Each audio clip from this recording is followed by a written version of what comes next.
מה העניינים, מה שלומך ישראל? מצוין, ברוך הבא לפרק נוסף. פעם שלישית או רביעית שלנו, אבל הפעם זה עם חתיכת הפקה פה מאחורי הקלעים, ומצלמות וזוויות והכל. איזה כיף. אתה אברהם כהן, מנהל מעוף, מחוז ירושלים ושפילת החוף, הסביבה. 10 שנים כבר בתחום. נכון. ראית עסקים בלי עין הרע, ככל הים, מה שנקרא. עסקים, רשויות, גופים, הכל. כן, היית אחראי גם על הנושא של החרדים במעוף. נכון, בתחילת הדרך. תקן אותי אם אני טועה, אתה החרדי הבכיר ביותר שנמצא במעוף. כן. אתה לדבר על הדרך החדשה שלך או שפחות? אפשר, בטח. אפשר, מדהים. כן, אז אחרי 10 שנים אתה פורש לעצמאות. ומתחיל להיות אסטרטג עסקי עצמאי, עם כל הניסיון והוותק והידע והקשרים, בהתמחות לנושא של החיבורים בין חברות ועסקים. הממשקים, אני אוהב את המילה הזאת. הממשקים. אז שיהיה לך מלא בהצלחה, תזכיר את השם של החברה שאתה פותח. נקסוס, ייעוץ, ניהול ופיתוח. אז מי שמעוניין, בכיף, בשמחה, יכול לגשת אליך, יכול לפנות דרך האיגוד, יקבל איזושהי הנחה כזו או אחרת. בשמחה בטח. נותן שירותים רשמי באיגוד.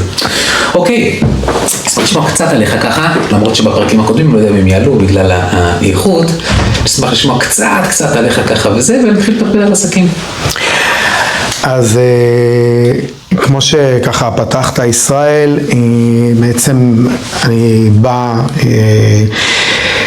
מרקע, עוד לפני שהייתי 10 שנים במשרד הכלכלה, הייתי עצמאי, הייתי יועץ עסקי, ליוויתי בעיקר עסקים קטנים, גם גופים גדולים, אבל עשיתי גם כל מיני פוזיציות מעניינות במיקור חוץ. אפילו הייתי מנכ"ל של מויזס, של ככה תלמודי תורה באוטסורס, אתה רואה, במיקור חוץ, מה שאנחנו אומרים. עשיתי כל מיני, הייתי מנהל שיווק של מוזיאון הטבע בירושלים במיקור חוץ, עשיתי כל מיני תפקידים, גם כיועץ, גם כפרויקטור, ואז בעצם משכו אותי לתוך מעוף, הקמתי את השלוחה החרדית, הייתה הצלחה מסחרת, לצערי נסגרה בגלל עניינים בין משרדיים, זה היה שיתוף פעולה עם משרד העבודה ומשרד הכלכלה, וזהו, לאחר מכן בעצם המשכתי וניהלתי את אזור רמלה, ולאחר מכן את כל אזור השפלה, זה נקרא מרחבי אלון, עד שלפני כמה שנים ככה אמרו לי, אתה הולך לקבל את האזור הכי מורכב בארץ, הכי פוליטי, הכי מאתגר מבחינת אוכלוסיות, מבחינת זה, בעצם לנהל את מחוז ירושלים והסביבה, ניהול של כמה סניפים, יש לנו גם מזרח ירושלים סניף, שנותן שירות שם לאיזה 400,000 תושבים, לנהל את כמות מאוד מאוד גדולה של רשויות ברדיוס מאוד גדול, הרבה פיתוח של תוכניות, דברים שעשינו גם דרך אגב למגזר החרדי, ביחד עם... זה מה שרציתי לשאול אותך, מה אופן המגזר החרדי, מתוך בוא נגיד היכרות אישית מהשטח עם עסקים חרדים באיגוד, לא מספיק מכירים לך שהגוף הזה קיים, הרבה רואים בו איזה משהו של המדיני הציוניסט, אתה יודע, מתנגדים, איך מעוף רואה את המגזר החרדי, והאם מעוף עושה משהו במיוחד לחרדים, או לפחות בתאמה לחרדים?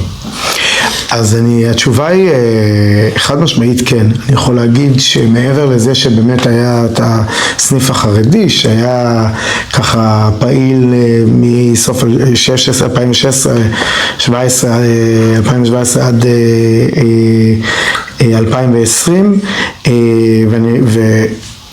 עד עכשיו בעצם לפני שהוקם הסניף, השירותי מעוף היו ניתנים דרך הסניף בירושלים, וברגע שנתנו כחלק מחשיבה עם משרד העבודה, עם מי שאז הייתה רפרנטית שבעצם של המגזר החרדי במשרד העבודה, ליצור איזושהי שלוחה כזאת חרדית שנותנת מענה והכל, זה היה הצלחה.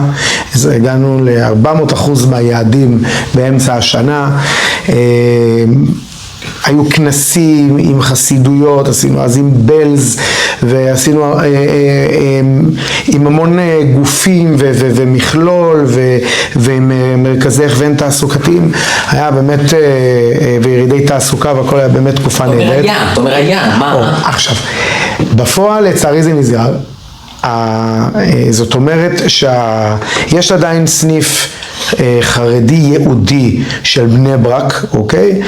כי העיר בני ברק היא עיר חרדית, אז בעצם הסניף שם הוא סניף חרדי, אבל בסוף היה מאוד מאוד חשוב עדיין כן, גם אם זה חזר בעצם לקבל שירות מהסניף הירושלמי, לנסות למצוא את כל הפתרונות וההתאמות, וידענו לעשות את זה, ובין היתר אני בתור החרדי, כמו שאמרת, שניהלתי את הכל, אז ידעתי לשמור על כל העניינים. בוא נשאר ככה, אתה רגע אחד בחוץ, אז דוגרי בינינו, היית פותח שוב, אתה חושב שצריך לפתוח סניף או ענף או... אני לא בטוח, אני אגיד לך מה. אני כן, זה מה שבאתי להגיד, אני כן, היו מאז, היה תוכנית שנקרא צמיחה עסקית, זה היה שיתוף פעולה בעצם איזשהו תקציב בין משרדי עם רשות החרדים במשרד ראש הממשלה של סגן השר מקלב. אמרה לי גל, המנהלת מעוף שזה לא עבד. של עם אלישבע. חבל. ואחד הסיבות זה שאנחנו בהתחלה, אני ישבתי שם בפיתוח של הדבר הזה, ואנחנו רצינו שהחרדים, בעצם כל מי שהוא בא לעסק, הרי המטרה הייתה לעודד צמיחה עסקית, כלומר, או שהוא יפרוץ החוצה לדיגיטל, או שיווק, או מחירות, או אפילו שהעסק יהפוך דיגיטציה, מה שנקרא היום, כולם מכירים חשבוניות ירוקות, שכבר לא צריך את הנייר, שהכל זה. ובהתחלה היה דיבור שאו שניתן להם החזר הוצאות, איזשהו מענק, כמו שהיה פעם איזשהו תוכנית של מסחר מקוון, שכל מי שפותח אתר, אז הם נותנים לו, זה היה לא קשר למגזר, אז המדינה משתתפת בהוצאות ב-X כסף.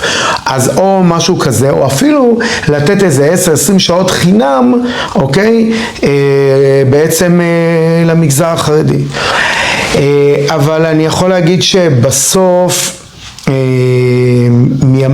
מכל מיני טעמים, בין היתר בגלל שרצו להגיע לכמה שיותר לקוחות חרדים, ולכן אם היינו הולכים שזה יהיה חינם, אז התקציב שניתן לאותו פרויקט היה נשרף על אולי 25-30% בעצם ממה שאחרי זה עשינו, שזה בעצם במקום חינם יש עוד 10 שעות, הרי כל בן אדם שבא למעוף, דיברנו על זה גם בפרק הקודם, אבל לא משנה, כל בן אדם שבא למעוף זכאי לקבל X שעות בעצם בעלות של 80 ש"ח לשעה, אוקיי? יזם 15, זעיר, עסק זעיר עד 4 עובדים 20, אחרי זה זה הצטמצם ל10 שעות, לא משנה, אבל הוא שילם 80. עכשיו ברגע שזה נגמר, באנו אמרנו למגזר החרדי, כל מי שהוא בעל עסק והוא בעצם משוייך למגזר החרדי, הוא מצהיר על איזשהו מסמך שהוא שייך למגזר החרדי, יכול לקבל עוד 10 שעות נוספות, מה שבעצם לאחרים לא היה, עוד 10 שעות נוספות, כדי שבעצם נוכל לתת את האקסטרה הזה, שהוא יוכל לפתח את עצמו בשיווק, במחירות, אינדיקציה מכל הזה. תכלס, תפס או לא תפס? אז אני יכול להגיד שזה תפס חלקית, זאת אומרת, היינו בטוחים שנשרוף את התקציב הרבה יותר מהר. ללא ספק שבאמת, למה באמת לדעתך?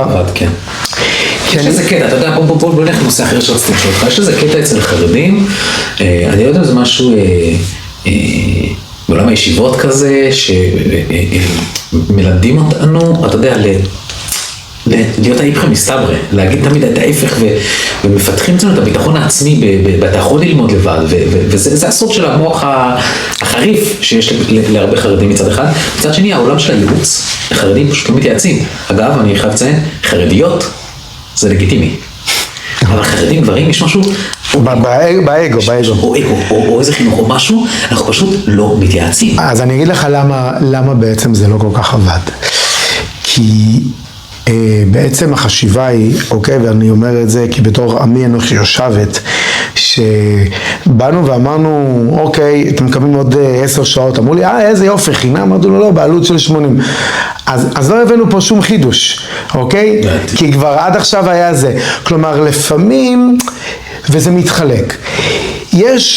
וזה גם עונה על השאלה ששאלת אותי מקודם, אם הייתי פותח את הסניף החרדי והכל.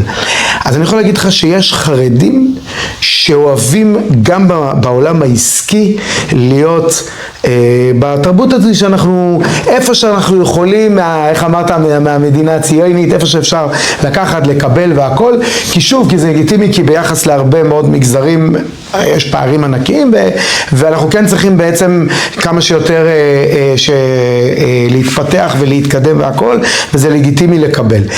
אבל הרבה פעמים הם מצפים שזה יהיה חינם ושיהיה זה, ויש הרבה מהמגזר החרדי שהחשיבה שלו היא דווקא אומרת הפוך. אני לא רוצה להיות בסטריאוטיפ הזה החרדי, שכאילו אני זה, ואני יכול להגיד לך שגם זה מגיע לעולם הייעוץ. יש יועצים שאומרים לי, אני צריך דווקא יועץ חרדי שיעזור לי, אבל המון עסקים אומרים, לא, מה שמעניין אותנו זה שהיועץ יהיה מקצועי ומכיר טוב את הענף הזה, את העבודה, גם אם הוא חילוני. לצערי, אני ניסחת את זה יפה, לצערי, בוא נגיד ככה, אני שם לב בקורסים להכשרת היועצים עסקיים שעשינו, או בקורסים לבעלי עסקים, כשאתה מביא חילוני, ככל שהקרחת שלו נוצצת יותר, בדיוק. ככה העיניים נוצצות יותר למישהו שבקהל. בדיוק. זה כואב וחבל, כי יש אנשי מקצוע מדהימים. חד משמעית. קח לדוגמה, בן אדם בוגר תואר ראשון, מוישה אליאס, הרב מוישה אליאס, כן, חזר בתשובה, יש לו 2 תארים, ניסיון של 16 שנה בייעוץ, ניהל את המחלקה, 16 שנה בניהול המחלקה העסקית ומסילה, סליחה, 14 שנים בייעוץ, ואנשים מגיעים ומקשיבים לו, אבל הוא נראה חרדי, אולי חרדל כזה, אבל כשאתה תביא איזשהו בן אדם שסיים תואר ראשון אתמול, אבל הוא עם קרחת, יש איזה משהו אצל החרדים, כואב, כי לפעמים הם מרגישים, אני אגיד לך זהו, כי זה סוג שכאילו אנחנו מגיעים, או אנחנו לפעמים אומרים, אנחנו מגיעים אצל החרדים, הכל ככה סוגרים, וזה הפסדת כל מיני, וזה לא נכון, כי זה, לא, אתה צודק, אבל אני חושב שהמטרה שלנו, בסוף, גם בעלי עסקים ששומעים אותנו עכשיו, הרי בסוף, המטרה שלכם זה לתת שירות ללקוחות לא רק מהמגזר שלכם, אוקיי? לא תמיד, אני ישבתי אתמול לפגישת אפיון עם יועץ פיננסי, רצה להקים עסק, הוא למד המון, אגב, זה עוד נקודה שלפעמים אנשים בורחים להמשיך ללמוד, במקום להתחיל ללמוד איך עושים מזה עסק. נכון. אבל הוא למד המון, אם זה מימון, ואם זה כלכלת משפחה, ואם זה דברים עסקיים, אם זה ניהול כספים והכל, באמת, ואיש מבריק וגם יש לו את זה. והוא חסיד גור, והוא לא מוכן להיפגש עם נשים, וזה לגיטימי, והגיוני, ואתה יודע מה, התחלתי לספר לך לפני לא. יש לנו, עשינו שולחן עגול, והושבנו יועצים עסקיים, והגיעו 2 יועצים עסקיים חילונים, גברים, זה היה רק גברים. וכשהמפגש הסתיים, יועץ עסקי חרדי, טוב מאוד, מכיר אותו אישית, אני יכול להעיד עליו באמת יועץ עסקי מדהים ומבריק. הוא אמר לי, תקשיב, אני אשמח שבפעם הבאה, אם אתה מביא אנשים חילונים, שירצו. הרצאה אני מוכן לקבל בנושאים עסקיים. אבל שולחן עגול הם פטפטים, והוא מתחיל להגיד לי מה הוא חושב, שזה נכון מוסרית להגיד ללקוח ומה הוא לא חושב, אני לא מעוניין לשמוע באדם חילוני. יש המון במגזר החרדי, ובצדק, כל אחד לפי הוראות רבותיו או הקהילה שלו, שלא מעוניינים, לא לעבוד עם אנשים במגזר בחוץ, וזה בסדר. אני לא רואה בזה גזענות לכל הפחות, זה לא מעניין, וגם מי שרואה את זה. לא, אני דרך אגב דיברתי במקרה עלה לי, נגיד הענף של הכימונאות, שמוכרים והכל. אני אומר, בסוף אנחנו מנסים להיות אנשי מקצוע, ובאמת לתת את השירות הכי טוב שיכול להיות. ואני יכול להגיד לך, ועם כל מה שאמרת לי, שעדיין הייתי מקבל לא עשרות, מאות לקוחות כאלה, שהיו פונים, אז שהיה את המגזר, את הסניף החרדי, והיו שומעים שזה כזה סניף חרדי והכל, היו אומרים לי לא, אנחנו רוצים דווקא איך מגיעים לסניף הכללי, שאין בו, שהוא לא רק יהודי למגזר החרדי, אוקיי? זה קרה לי יש לי גם במגזר, גם בסניף הערבי זה קרה קצת, אבל בקנה מידה נמוך יותר. ולפעמים כאילו חרדים חושבים שיאללה, אז הוא בטח ככה, או שהם לא רוצים להתראות עם איזה מישהו שהוא מכיר או לא יודע מה, נכון? או שהוא אומר, בטח איזה אחד כזה שהחליט שהוא עוד איזה משהו ואני לא יודע מה, וכאילו הם חושבים שבגלל שזה סניף כללי שמשרת כאילו כביכול חילוני שמשרת את כולם, אז הוא חייב להיות ברמה יותר גבוהה ומקצועי והכל, ובטח הסניף החרדי ייראה כמו הפרצוף של מישהו, סליחה לביטוי. ואני חושב נכון, אני רוצה לדבר על זה. אוקיי. בוא נפתח את זה. אני חושב שאחת הבעיות הכי גדולות במגזר החרדי זה שאין חברות. גם מי שרשום כחברה, הרבה פעמים זה עסק עם הרבה אנשים. זאת אומרת, בלגן. זה שטיבל גדול. נכון. אבל המבנה הארגוני, והאחוזים, ודירקטוריון, יש דירקטוריון בכלל מקצועי שקבל החלטות, ויש היררכיה ונהלי עבודה וכן הלאה. זה לא נבנה כחברה עם אסטרטגיה נכונה ועם הכל. וגם אלה הבודדים שכן, או אלה שכבר הם חברת שטיבל, גם זה אין הרבה. ועסקים חרדים הם מטבע הדברים עסקים קטנים. יש יותר עסקים שנפתחים בחברת צעירים מתחת גיל 35, חרדים 6% יותר ביחס לעצמאים פותחים עסקים. זה לא מבורך, בגלל שאת אותו יזם 1 ל-100 הוא כבר פתח, בסדר? והוא, אם יש סיכוי שמישהו יעשה עמותה גדולה, ארגון גדול, חברה גדולה, הוא זה. כל השאר, לא כולם מתאים להם לפתוח עסק, לא לכולם נכון לפתוח עסק. נכון. בדרך כלל, שכיר מרוויח יותר מעצמאי. ולפתוח עוד עצמאי זה לא פתרון. לפעמים זה פתרון במקרו, לאותה משפחה שצריכים להוסיף את 2,000 שקל. נכון.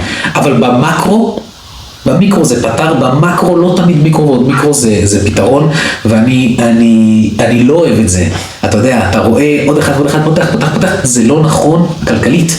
כי אם לאותו אחד מ-100 היה את הידע והכלים הנכונים להפוך לא לשטיבל, לחברה גדולה, עם יתרון לגודל ועם עלות שולית פוחתת, וככל שהוא היה מקבל יותר לקוחות, ככה הוא היה מרוויח יותר, ולא נהיה עמוס יותר, כמו שעצמאי קטן, כל לקוח, הוא יכול לתת פחות שירות ללקוח הקודם, בחברה ככל שיש יותר לקוחות, ככה מרוויחה יותר, ויכולה לתת שירות יותר, ואז מה שקורה, משלמים יותר משכורות, אז אותם עצמאים היו יכולים להיות שכירים שלהם, ביותר שכר, בלתת יותר ערך, ולא רק זה, פה אני חושב מגיע הבעיה של נותני השירות החרדיים. כך, לדוגמה, אני עכשיו חברת הייטק, אני יושב ראש חברת הייטק אגב, והיה דיבור, מאוד מאוד רציתי להעביר אותם למשרד רואי חשבון קטן, חרדי, שאני מכיר, חברה הנהלה חילונית, והמנכ"ל לא הסכים. אמר לי, לא, אני בדלויט. עכשיו ניסיתי להסביר שיש משהו מיוחד באותו חברה חרדית לדברים ספציפיים. מה זאת אומרת הוא בדלויט? כאילו הוא משרד רואי חשבון שלנו זה דלויט. אוקיי, כן. וכן, שזה בביג פור, פירמה בינלאומית ענקית שיש שם. אמרו לי, תקשיב, חרדי, עם כל הכבוד, כל זמן שהמשרד הוא 3 עובדים, 5 עובדים, הוא לא יכול להתחרות בשירות ובמקצועיות.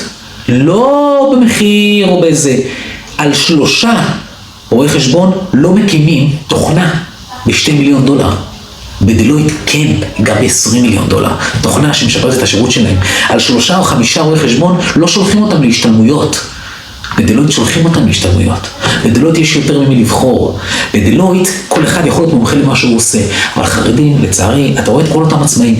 הוא עורך דין, הוא אחד. רואי חשבון, הוא אחד. הוא יועץ עסקי, הוא אחד. הוא גרפיקאי, הוא אחד.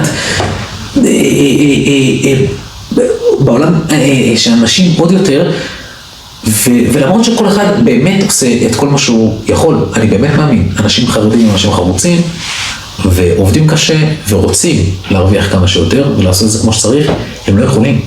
כשאתה חלק מתוך פירמה, כשאתה חלק מתוך חברה, יש יתרון לגודל, אתה יכול לתת שירות יותר. והחבריות החרדית הזאת קורית, לא כי אני לא רוצה לכתוב חוזה, גם, האמת היא שגם, בסדר? אבל זה הגיע עם הזמן, לדעתי, זה מגיע כי אין לי זמן לכתוב חוזה ואין לי כסף להוציא על לכתוב חוזה, אז אני עושה צבלה. לא צריך תעודה, אני לא יכול לשלוח ואני לא יכול לשלוח. אז אני חושב שנגעת בקטע הזה, ושוב, אנחנו אומרים את זה לא כדי זה, כי כואב לשנינו, כי בתוך אנחנו באים, אבל אני אומר, זה אחד הסיבות, כאילו מצד אחד חרדים הם מאוד מאוד יזמיים, זה אחד היתרונות הגדולים שלהם, שהם ראש אנליטי מדהים, כמובן, ישיבות וגמרות והכל, אבל אני אומר, אבל מצד שני, יש משהו שהכל כזה, בוא נסגור את הכל ככה חפריש והכל ככה מתנהל זה רק כדי איפשהו כזה סוג של יצר הישרדותי, אוקיי?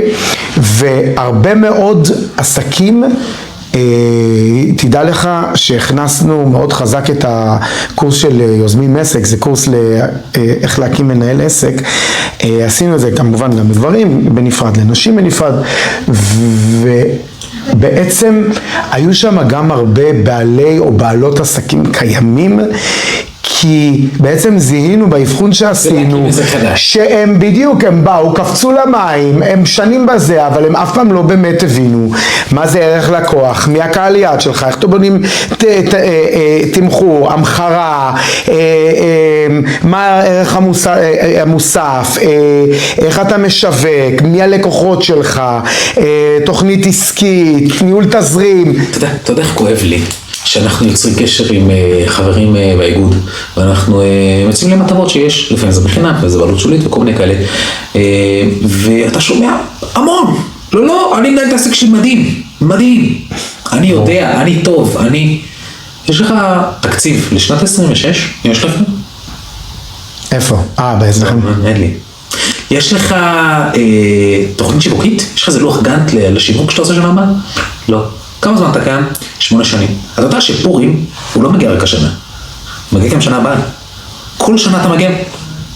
אני לא מבין. אתה לא יודע אפילו מה התקציב שאתה רוצה לשיווק. אין לך תסריט שיחה לאנשי מכירות שלך. אין לך רוצה... אבל העסק שלך מתנהל מעולה. אני תמיד אומר, כשאני מדבר עם אנשי עסקים חרדיים, אני אומר להם שהם מרוויחים בממוצע פחות ב-50% מהמגזר הכללי, אז הם אומרים לי, לא, אני מצליח. כן, אצל החרדים הכלפי חוץ מאוד חשוב, אתה יודע, לצייר את הזה. אבל בוא נעזוב, אתה אישית כן, אבל אם אתה היית חילוני, היית מרוויח פי 2? פתאום הוא מוכן לקבל, כן יכול להיות, נכון?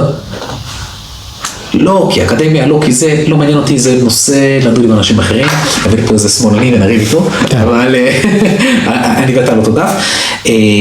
ואני רוצה לדבר על אחת הנקודות המרכזיות שבגללה עסקים חרדים לא גדולים ולא מרוויחים מספיק, גם אותם חברות, וכמו שאתה אומר, שורדים, ותכל'ס אתה מומחה בתחום הזה, זה כל הנושא של החיבור בין החרדים לממשלה ולרשויות. הרשויות החרדיות, שמגיעה דרישה מהרשות החרדית, דווקא לספקים חרדים, אז לפעמים ברשויות החרדיות יש ספקים חרדים, אבל הממשלה, דווקא כאחד שמכיר את המגזר הציבורי ואת המגזר הממשלתי, למה חרדים, אני לא יודע, אני לא מצליח לפצח את זה, אולי אתה תוכל לעזור לי, למה חרדים לא מוכנים לעבוד בממשלה, לא מודעים לזה, לא מתחברים לזה, לא מגישים קצת למכרזים, יש שם כל כך הרבה כסף. אתה יודע כמה? אני עכשיו בדקתי, בשנת 2026, אנחנו עכשיו מקליטים לשנים העתידיים, מקליטים יחסית תחילת 2026. לשנת 2026, תקציב המדינה 64, אם עושים 2 מיליארד של הכנסות בממשלה, 664 מיליארד שקל בשנה, לא מצאתי מספר מדויק, אבל בערך 400 מיליארד יוצא לספקים, יוצא למכרזים. אנחנו אומרים 15% מהאוכלוסייה, אז עוד 15%, בסדר, בוא נגיד ככה, יש את האברכים. אני מקבל, אף אברך לא צריך לצאת לעבוד, אף אברך, אבל יש מספיק בעלי עסקים, כמו שאמרנו, אחוז הצעירים שפותחים עסקים יותר גבוה מהמגזר הכללי. נכון, בכמויות. אם אנחנו היינו מקבלים את החלק, לא היינו חרדים, היו קוראים לנו משה כהן. היינו מקבלים בין 40 ל-60 ומשהו מיליארד שקל נוספים לכלכלה כל שנה. אין לי ספק שאנחנו לא מקבלים עשירית מזה, אם לא יודעים אחד ל-100. איפה זה? למה אנחנו לא עושים את זה? אז יש פה 2 חסמים. יש קודם כל את החסם המנטלי. זאת אומרת שבסוף הרבה פעמים חרדים, תראה, יש פה גם את בוא נתחיל לפני זה, יש פה גם את החוסר מודעות, לא את המודעים, שיש מכרזים, שיש את האתר, שצריך להיכנס לנציבות, ויש כל הדברים האלה. אני חייב להגיד לך משהו, חברי הטוב. אלעד וזנה, מנכ"ל בוני ירושלים, זה תחת התאחדות הקבלנים, יש בכל אזור, אז הוא אחראי על ירושלים, בפנים יש את ביתר עילית, יש את ירושלים, יש את מודיעין עילית, נכון? אזורים חרדיים, בית שמש, כל בית שמש נמצא תחתיו, יש 1,040 חברות קבלניות, כולם על פי חוק חייבים לשלם לבוני הארץ, להתאחדות הקבלנים. 400 בירושלים הסביבה, כן? הם לא חייבים לשלם לבוני ירושלים. אבל כולם משלמים. בגלל שזה מי שיוצר את הקשר עם האישורים העירוניים והכל, וזה כמה מאות שקלים בחודש, וכל קבלן מתחיל יודע בוודאות שהוא חייב לשלם, אם הוא בכלל רוצה להיות בפרשה. כל מכרז מונגש מותיים, מעדכנים, מקבלים מגזין, מייל, הם יודעים מה קורה שם, הכל. או שזה חברות בת שהן מוקפאות, אבל כולם משלמים חוץ מ-170 קבלנים. תנחש מהמחנה המשותף של כולם משלמים? חרדים. וזה הגיע למצב שמישהו סיפר לי שהוא שילם 50,000 שקל כדי שעלו אותו סיווג מגימל 2 לגימל 3 או משהו כזה. 50,000 שקל ולקח לו יותר משנה. תתחבר להתאחדות. זה 500 שקל בחודש. כקבלן, אני לא יודע, ב-550, 600, 800. זה לוקח שבועיים לעשות את התפסים, ועוד שבועיים עד שמקבל את האישור הסופי. תוך חודש עלית, לקח לו יותר משנה, הוא שלם 50,000 שקל לעורך דין פרטי. יש להם, אתה יודע, מסלול ירוק. שם יש גם בעיה בהתאחדות. עכשיו התחלף המנכ"ל, אלעד נכנס, אמרתי לו, אני לא מבין, הם עושים עכשיו אירוע בים המלח. הם משהו מטורף, יומיים, מביאים, דברים, עניינים וזה. לא מתאים לחרדי, קבל החרדי לא יכול ללכת. אמרתי לו, תקשיב, מרגע זה והלאה, לחצת ונתיים, פתחנו, חייבים לתת תודות ליושב ראש שלהם גם. אילן גורדו, יושב ראש בוני ירושלים, הוא גם הגזבר של ההתאחדות הכללית, התאחדות הקבלנים. באותו רגע, פשוט לחצו ידיים, אמרו, פתחנו ענף חרדים. בצדק, כל מידע, כל הנגשה, כל דבר כזה או אחר, כיום, שקבלן באזור ירושלים, לא יכול להיות שקבלנים ערבים, קבלנים חילונים, קבלנים מגלגלים כל כך הרבה, המדינה עוזרת להם, מלמדת אותם, נותנת להם, ההתאחדות מביאה להם כל הכלים, חרדים פשוט לא בפרשה. אז אני רוצה... בין האיגוד ההתאחדות יש עכשיו... אז א', מברוק, שיהיה בסתא דשמיא. אז אני אומר, אז א', יש פה גם את העניין הזה שבאמת חוסר ידע, וברוך השם שיש גם גופים, הנה גם כמו איגוד העסקים החרדים, שככה עושה יום ולילה כדי באמת להנגיש ידע ולתת ערך וכל הדברים האלה, וזה דבר חשוב, וזה אחד. אז א', באמת להיות מודע לכל מה שקורה סביבך. ב', אמרנו, יש את העניין של החסם המנטלי, כי מה ואני, או שזה יכול להיות המדינה הציונית, או לא, כאילו העניינים האלה, או שזה גם איפשהו, כאילו, אתה יודע, לא רוצים, בטח הם משלמים שתותף פה, כל מיני טענות שמוכרים לעצמנו, ואני חושב שגם הסיבה השלישית זה באמת, תראו, יש מכרזים שמראש אם נכנסים אליהם רואים, גם דרך אגב בלהיקלט בתפקידים מסוימים, אז אני אומר, יש פטור, יש החרגות לחרדים, יש כל מיני אפליה מתקנת, אבל... רגע, אתה אומר שלא רק שאנחנו יכולים לגשת, אלא שיש לנו עדיפות. יש אפליה מתקנת, ברור. אנשים לא יודעים את זה. נכון. אנשים אומרים, אני חרדי, הכל הם סוגרים בחונטות. נכון. אני אומר, אתה בחונטה, אתה בפנים, יש לך אפליה. אז אני יודע שעבדו על זה מאוד מאוד קשה, אז הפוליטיקאים החרדים שבאמת יהיה את כל העניין הזה של אפליה מתקנת בשירות המדינה. אבל אם אנחנו רגע יוצאים מהעניין של התעסוקה וחוזרים לעולם העסקים, כלהיות נותן שירות או דברים כאלה, אז אני תדע לך, מעוף הרבה התעסק בכנסים של כנסי עוגן, זאת אומרת, איך לקחת גופי עוגן מאוד מאוד גדולים, כן, של רכש וזה. לא קשור לעוגן. לא, כמו כללית ובנקים ונמלים וכל מיני, חברת החשמל והכל, ואז היינו מביאים לאותם כנסים את כל העסקים האלה, כדי בעצם להגדיל את הרכש המקומי, ובעצם לפתח את הכלכלה המקומית. אז אני חושב... עשה משהו כזה לחרדים? יפה, אני חושב שזה לא, והנה, צריך להתחיל להרים פה את הכפפה על הדבר הזה. באיגוד. אז זהו, אני אומר, זה מה שכואב, זה מה שכואב, וזה מה שאני מנסה לפתור. וואי, יש לי כל כך הרבה שלא לדבר איתך, ואני מרגיש שהפרק הזה יהיה כל כך ארוך, שאנשים כבר נצטרך לחתוך אותו לפרקים. אבל בוא, אתה תגיע לפה עוד פעם ועוד פעמיים, אנחנו גם עובדים ונעבוד ביחד בעזרת השם. ממש ממש תודה. שאלה אחת קטנה לסיום, בסדר? אם היה לך עצה אחת ספציפית לתת לאותו עצמאי חרדי קטן, מה הייתה? התקלתי אותך, לא הכנתי אותך בראש שזו הולכת את השאלה. כי השאלה היא צריכה להיות בהקשר של מה? איך לגדול ולצמוח? נניח, כן, תיקח את זה לשם. אז אני חושב, דיברת מקודם על אסטרטגיה. הרי מה זה בעצם אסטרטגיה? אסטרטגיה עסקית אמורה בעצם לתת את היתרון התחרותי, אוקיי, של העסק לאורך זמן. זאת אומרת, איך כל הזמן אני אמור לבלוט בשוק ולהמשיך לגדול ולצמוח. זה מאוד מעניין מה שאתה אומר.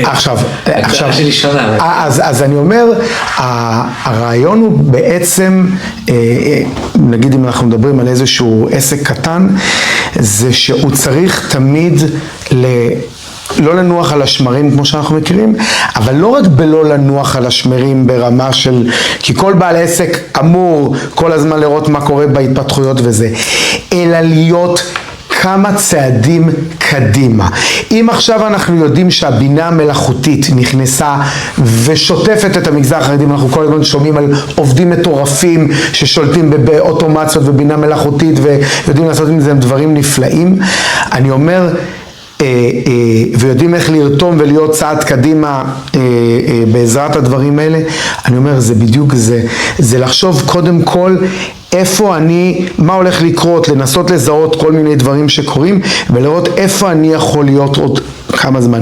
אם זה נגיד איזשהו נותן שירות, אפילו דיברת על איזשהו קבלן, הזכרת מקודם קבלן, אוקיי? והוא רואה, הוא בוחן ככה את השוק והוא מתחיל לראות מה קורה וזה, אז מרמה של, כמו שאמרת, להתחבר להתאחדות, כי זה משהו שיכול לעזור לו להתפתח ולעלות, אוקיי, בדברים הקטנים, אבל אני אומר, זה גם ברמה של לראות מה קורה עכשיו, יש פתאום מלחמה, או השוק מוקפא, או כל מיני דברים כאלה, לנסות להבין, לפעמים אנחנו, אולי זה גם הטיפ הכי גדול, לפעמים אנחנו לא באמת שומעים את כל מה שקורה מסביבנו, את הלקוחות שלנו, את האחרים. אנחנו שומעים רק את עצמנו, ואנחנו חושבים שאנחנו יודעים בדיוק מה נכון.